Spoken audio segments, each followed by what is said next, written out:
3 News Now this week. Well, this week, drivers exiting I-80 westbound at the 144th Street exit saw something pretty special. A hairdresser giving a free haircut to a homeless man.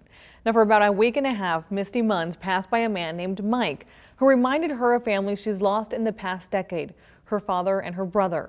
Now, she started talking to him and learned a little bit about him. I told him I cut hair for a living. He's like, well, I could use a haircut. So he's like, all right, I'll be back tomorrow when I get off work. Munn spent some time with Mike, giving him a fresh cut and some conversation. So good to see that too, because you easily could just drive away and not even stop and chat with him. And he got a really good haircut. I mean, that was a good chunk of hair off. I know. Yeah, the confidence that brings, and then just the value sometimes of a conversation is really nice. You could see a really big smile from him. Yes, absolutely. Here at KMTV, we realize how amazing this community is. So many people spreading kindness and helping each other. We want to highlight the good. And this morning's Positively the Heartland 3 News Now reporter Isabella Basco shows us how the community is rallying behind a Council Bluffs teenager after a snowboarding accident left him with a neck and spinal injury and a long road to recovery. Whatever he needs, we're going to make sure that he has it. Owen Hansen's friends and family are hard at work. His grandparents are remodeling their home to better serve Owen's needs. The goal is for him to have no limitations. He can get throughout the entire home, from getting in the front door to getting out the back door. All the floors will be one level, so it'll make it easy. Obviously, the bathroom is the center of the remodel because that's the most important, that he's able to get in, take a shower. Kim Stewart has been spearheading this effort. A close friend of the family, she's a self-proclaimed Jill of all trades. Stewart works at least 50 hours a week so Owen can have a safe haven with his grandma and grandpa. We do lots of holidays and birthdays and stuff here, and then if mom and dad have to go somewhere, Owen's got a place to come and he'll have this forever. Besides this remodel, Owen's loved ones are also working on building a new house for him. His uncle says it's a work in progress. We've mobilized, like I said, 5 fundraisers. We've put a bid on a lot through the city that we should know in the next 2 weeks if we get that lot, and that's where it all starts. We've been soliciting, different contractors. Thanks to this tireless safekeeper, Owen not only has a home. The days are long and they're hard, and this is serious. You know what I mean? What we're doing is serious. It's got to be done right. He'll also have a sanctuary. I think it'll be much easier than having to travel out to look at him through the window because of COVID, and it's going to be good. For Positively the Heartland. I love you guys. I love you too, Rosie. I'm Isabella Basco. And Owen will have a big homecoming celebration later this month. To keep up with Owen's progress, find a link on 3newsnow.com. A nonprofit is showing some love in Omaha through their beautification project along Binney Street in North Omaha. 3 News Now reporter Jessica Etzen gives us a look at the work the I Choose Love movement did today. One block at a time. That's the motto for these volunteers who spent their Saturday partnering with I Choose Love, a movement focused on bringing healing and justice to the community. So the purpose of One Block at a Time is to have the pathways to schools be beautiful and safe. And so from Howard Kennedy Elementary to Sacred Heart Elementary is the perfect place to be doing that. Volunteers, local contractors, and first responders offered their time, materials, and services to clean up around 6 blocks of Binney Street and beautify the property of 4 local homeowners. And this organization is all about trying to bring people together. And one way to do that is to help people to take ownership in working together also. Amongst those was Gwen Easter, who had been struggling to keep up with her property, as her business was also struggling. It looks nice. It's nice on the inside, and I want people to know it's nice on the outside. She says the work that was done to make her early childhood education center more welcoming was encouraging. I just feel like that these people came here and, to volunteer, and they brought me some hope. Though it was hard work, volunteers say they're proud of what they were able to accomplish. Like I said, it's just a sense of pride, getting your hands dirty, getting involved, and kind of, in a way, taking your community back. Reporting in Omaha, Jessica Edson, 3 News Now. Another neighborhood cleanup is scheduled for May 15th on 25th Street. That cleanup is being hosted by Neighborhood Action and FACT. And there is a lot of news on the coronavirus front today, and we have an in-depth look from several of our 3 News Now reporters. First, the World Health Organization updated their COVID transmission information, stating that infection mostly happens through the air, not through surfaces. 3 News Now reporter Rudolph Olsenaida looked into the updated information and what it means for you. The World Health Organization updated their COVID-19 transmission information to something we long suspected but couldn't prove until now. If they can't back something up with evidence, they're not going to say anything. Well, the evidence is in, and the organization found that the virus mostly spreads through droplets and aerosols that travel through the air and not from the surfaces we touch. Really moving away from surfaces as being a primary mode of transmission and more to air-based transmission. So, feverishly disinfecting everything around you isn't as important as we once thought. So this shift in guidance really moves us away from the need and burden to do robust cleaning at all times, to where we're doing maybe targeted cleaning once a day, similar to what we did in normal times. What's more important now is proper ventilation.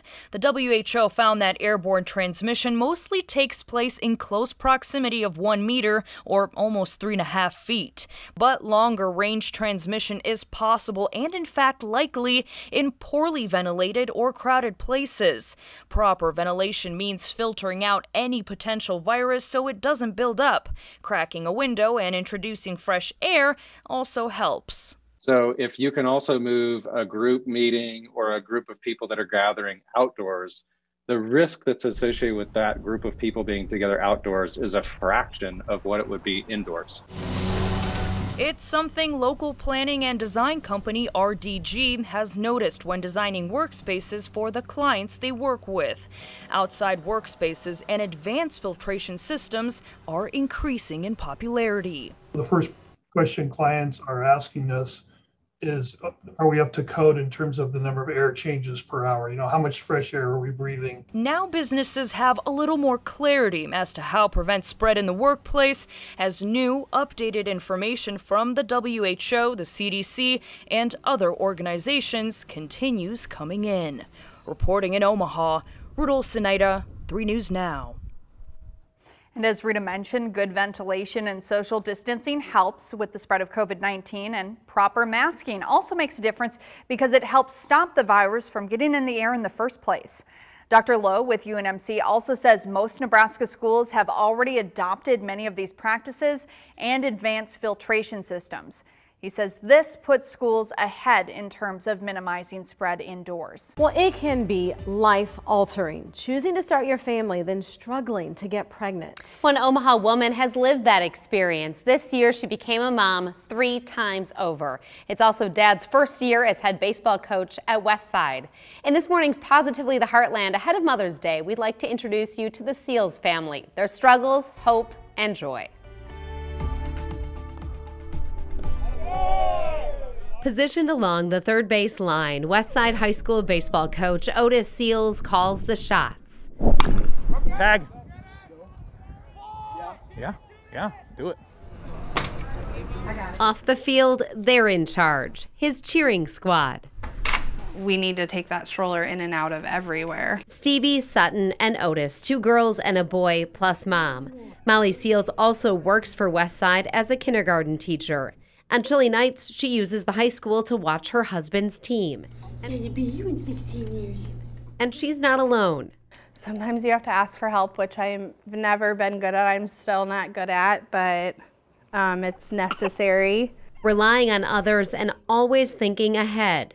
For multiples, I think one of the things that's big for us is just planning. I mean, having a certain amount of bottles ready for the day, having some sort of system. And of course, when you're dealing with triplets, that means everything triples. Yep, we're talking diapers too. Molly says they go through about 30 to 45 every single day.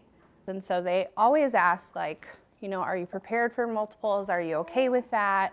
Because they want to make sure that you're, you know, ready for that. But when they say that, you're like twins, like multiples, twins, because that's just the most common thing. And they knew multiples were possible as they underwent fertility treatments. It was a tough road to these babies born on November 29th.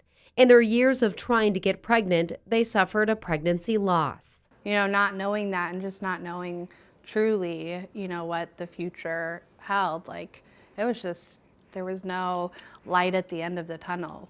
Oh, big yawns. Yeah. Molly felt alone, like many women. About 15% of pregnancies end in miscarriage. She found comfort by connecting with women in social media groups. You know, having people respond and say, like, we went through that too, and like, I know what you're going through, because before that I didn't know anybody. And they always had hope. If I could have told you back in 2017, like, yeah, we're going to go through this, but we're going to have 3 beautiful triplets after that, would you have taken that deal? And I think both of us would. And as for the future, really, really happy with the 3 now. So who knows? We have always wanted 4, so we'll see. Whatever. They're just grateful. This is definitely his dream job, and so we were so excited. Triplet dad or baseball coach? Both. For their beautiful team. And we'd like to say Happy Mother's Day to Molly. They both said they feel fortunate and continue to think of those dealing with struggles getting pregnant or pregnancy loss. For the last few months, we have shined a light on the loophole Omaha landlord William Stanek was using to evict tenants despite a federal ban on evictions due to the pandemic. Now, through that reporting, we've heard from many tenants living in Stanek's apartment complex. 3 News Now reporter Ken Lutzen brings us another tenant story on what she says are the living conditions within the building. But there are a lot of people that are very questionable. I know there's a lot of drug use. Sometimes just right out in the open. This guy came out and started getting in my face, and I had my pepper spray, and so I held it up, like, back off, and he kept going, and I said, you need to get out of my face, I'm going to spray you. He kept hitting me, and it didn't slow him down for several seconds. You know, he got several, you know, good hits on me. In the latest attack, the tenant ended up in the hospital with cuts to the forehead and leg, as well as bruises up their arm. Police records back up the tenant's claims. Omaha police responded to the complex, but were unable to find the suspects involved. This is not the first we've heard of drug use in the hallways of this apartment, as main doors are unlocked and strangers come and go at their own will. Tenants say Stanek does not keep up the living conditions even after complaints have been made to the city. Omaha's chief city housing inspector, Scott Lane, says 9 out of the 12 apartments in Stanek's building currently have an open violation case. The most recent tenant to come forward says they would not be living here if it weren't for the pandemic. COVID last year, both my kids were out of school for a long time. My son has special needs. I wasn't able to get him any kind of child care that was equipped to handle him. So I had to. I went from working full time to working just a few hours a week, basically, when his dad had him.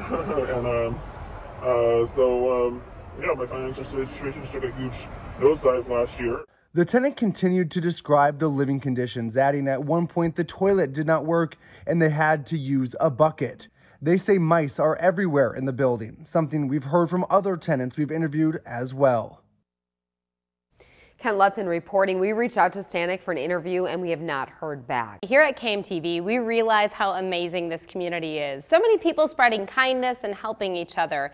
We want to highlight the good. On this morning's Positively the Heartland, let me introduce you to an 11-year-old boy who is making connections and brightening days with his lawnmower.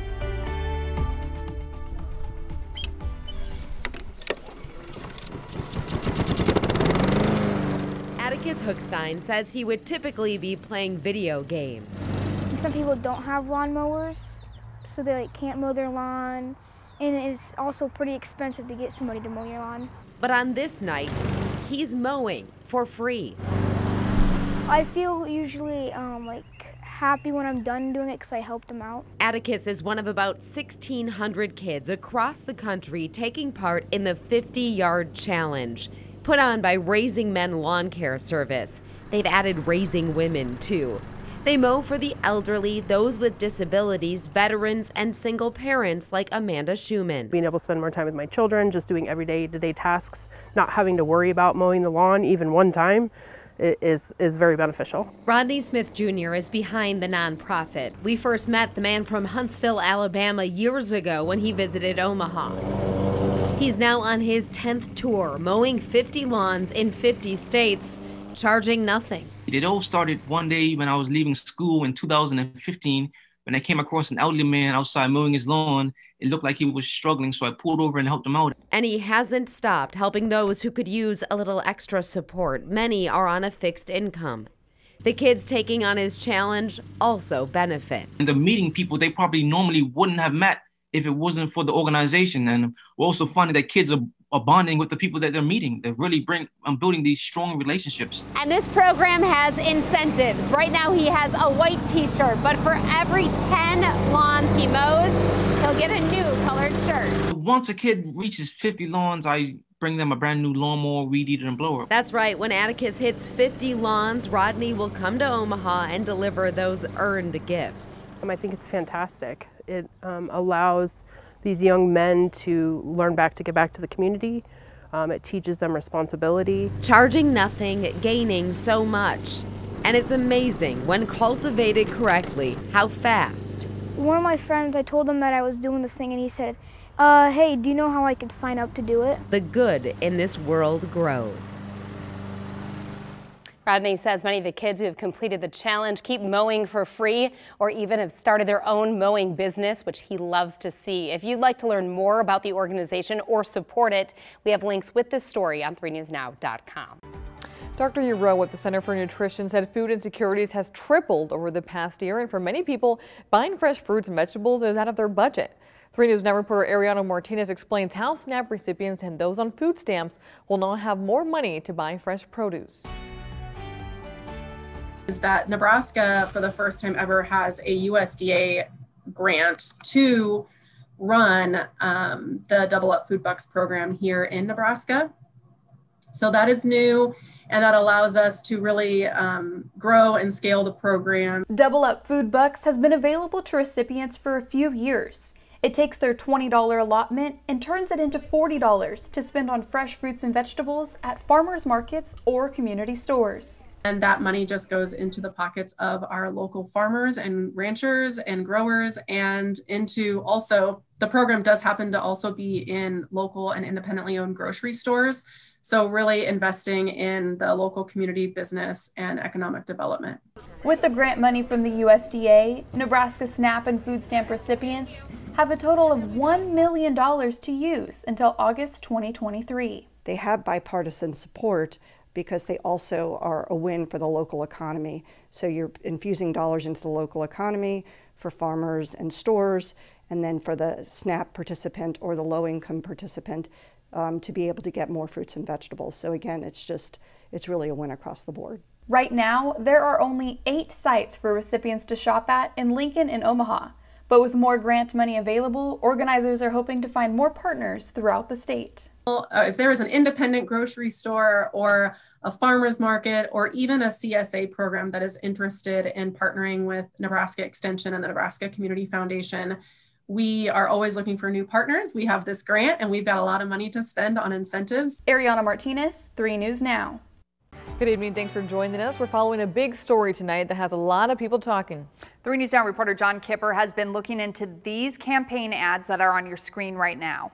Now, these flyers are accusing political candidates of trying to defund the police, and some say they're racist. And John was able to talk to a few candidates today about what they think about the ads, and he shares an in-depth look at the situation.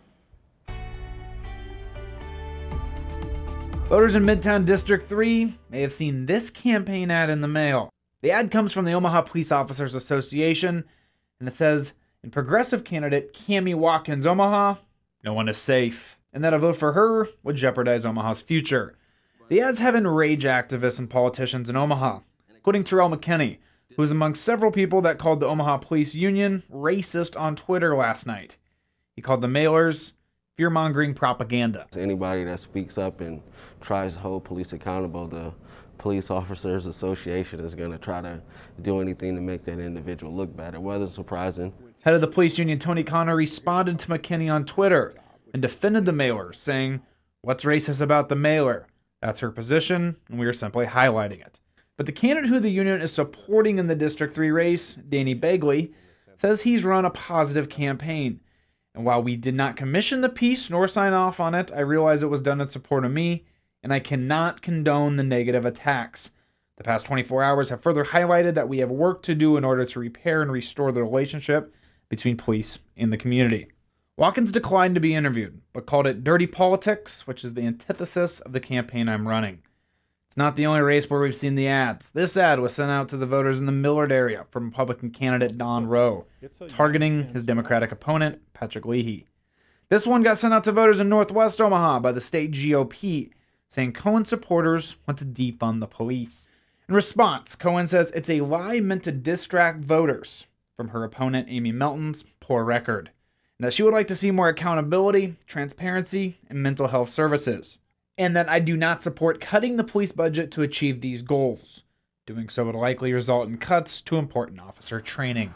Despite Begley saying he does not condone the negative ads against his opponent, members of Begley's campaign team, including Public Service Commissioner Crystal Rhodes, parted ways Wednesday in light of the ads. In Omaha, John Kipper, 3 News Now.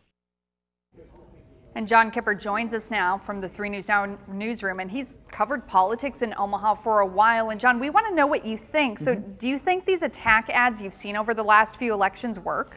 You know, it's really hard to say they worked, but it's definitely been something that's more prevalent in the Omaha area in the last few years. Specifically last year, we saw the Cara Eastman, Don Bacon campaign, a lot of these type of attack ads against Cara Eastman, who was a progressive Democrat. And then it did bleed over to the state legislature as well. We saw in the Millard legislative district race, the candidate Tim Royers get criticized with this.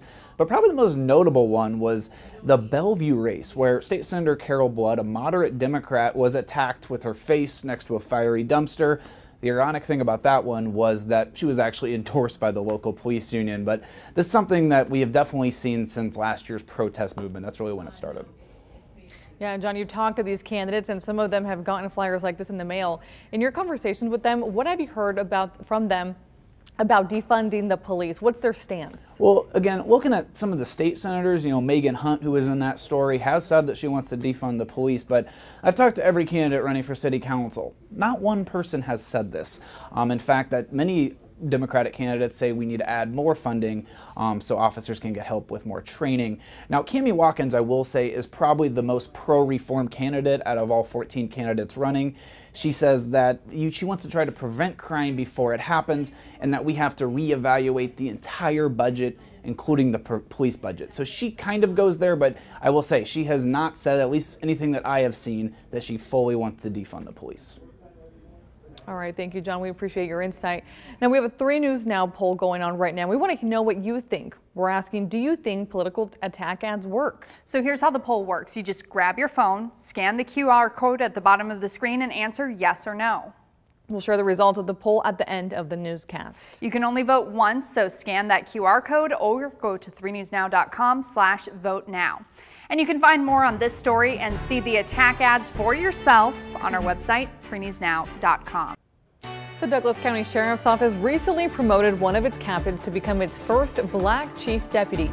After the break, we take a look at how his role is making a difference with police community relations.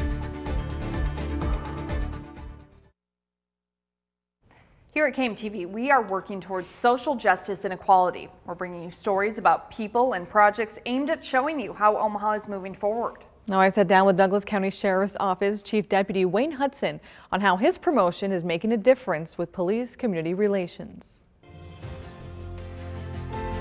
If you come in the job just to earn money, just to drive a fast car, you won't last long. You have to be a servant to the public. Chief Deputy Wayne Hudson with the Douglas County Sheriff's Office has been serving his community for nearly 3 decades. After serving in the Air Force for 6 years between 1986 and 1992, Hudson came back home to Omaha to put on a new uniform. When I came back, I initially got a job at Douglas County Department of Corrections. And then at the same time, I was still applying for colleges. So Wayne State in Wayne, Nebraska, they contacted me and accepted me. And part of me said, you know what, I'm just going to stay where I'm at. My oldest brother said, you know, you can always make money. You can always get another job, but now's the time to finish up your education. He knew he wanted to go into law enforcement. I applied for the Douglas County Sheriff's Office, the Omaha Police Department, and the Nebraska State Patrol. And what I said was, which one calls me back first is where I'll go. And Sheriff Department called me back first. Throughout his career, he's been able to move up the ranks, starting with sergeant. I got challenged by another deputy who said I'd probably never be able to do it. I did it. So I made sergeant. A few years later, I made lieutenant. Years down the road, I made captain. And on January 1st, Sheriff Wheeler appointed me as the chief deputy. The first black chief deputy for Douglas County Sheriff's Office. I'm happy to be it. I stand on the shoulders of those African Americans that came on this department before me, because without them, I wouldn't be in the position I'm in now. He's now in charge of day-to-day operations for the Sheriff's Office. I'm always up for a challenge, and this is definitely a challenge, going from being responsible for one bureau to 6 different bureaus. As chief deputy, he's enforcing the commitment to serve the public. Everyone on my department, they know I have a certain standard I set. I'm not going to lower my standards, especially right now. The public, the citizens, they want law enforcement officers to be held to a higher level, and that's what we must give them. And commitment to community service. He's a board member for the Black Police Officers Association. But I'm also a member of the Latino Police Officers Association, the Men Against Domestic Violence, the Women's Center for Advancement, the 100 Black Men, the Alpha Phi Alpha Fraternity Incorporated. Always representing the good side of policing. I know everybody can't spend hundreds of hours each year extra off duty, not getting paid to do things I do. But the difference is I really care about our community, and I want to see our community and law enforcement build that bridge and come more together. One of his goals as chief deputy is to diversify the department. What I'm trying to do is tweak a few rules when it comes to our hiring process so that we can try to get more minorities on. And I think having more minorities on, not only ethnic but gender, you have different diversity of thought.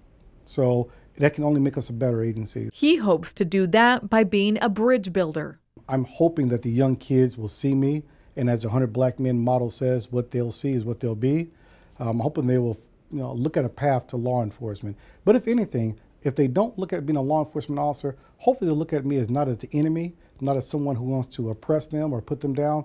Look at me as somebody who's there to help them or to be their friend. He says working in a culture with cries to defund the police, police brutality, and protest as a black law enforcement officer can be emotional. It did have an impact on me. As I'm protecting the protesters, I'm getting people yelling at me saying Black Lives Matter.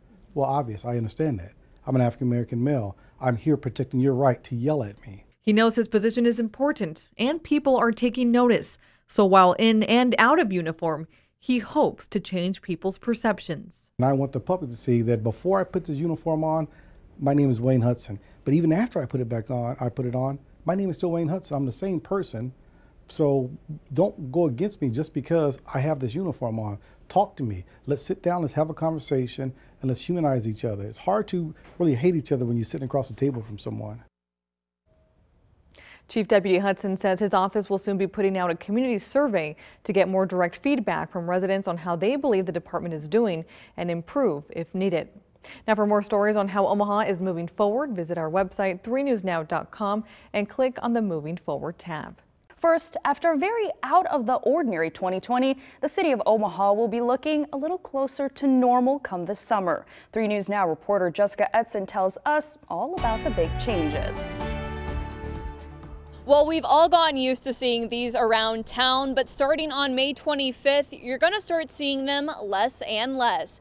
The mayor told us on Monday that the city council has decided not to extend the mask mandate here in Omaha. We continue to be cautious. I think everybody is. I think there will be some people that will continue wearing a mask. They'll be hesitant not to. Stothert says she supports the council's decision not to extend the mandate, knowing that they will be keeping an eye on case numbers and knowing that they have the ability to put in an emergency ordinance should the need arise. Dr. Adipour shares that right now there is a rolling average of 81 cases a day in Douglas County, and in April there were 11 COVID-related deaths. the lowest seen since last April. COVID ICU numbers are also reaching record lows, according to POUR, with 96 people in area hospitals, 28 in the ICU, and only 9 needing ventilators. Dr. POUR says even with these numbers, she would have probably preferred the mask mandate to go on a bit longer. I do think we need to start talking about what really vaccination tells us and allows us to do. Over 500,000 have been vaccinated in the county, and POUR is expecting half the population to be fully vaccinated by mid-May. One thing POUR is concerned about, though, is variant cases. She says right now there are over 350 samples of COVID variants in the area, and she fears events like the College World Series and Olympic swim trials could bring in more. That's what we have seen when we saw the first Brazilian variants. There were 2 individuals who came in and traveled in from Florida. And I'm saying, please, come and visit Omaha, but don't bring a guest with you. Reporting in Omaha, Jessica Edson, 3 News Now.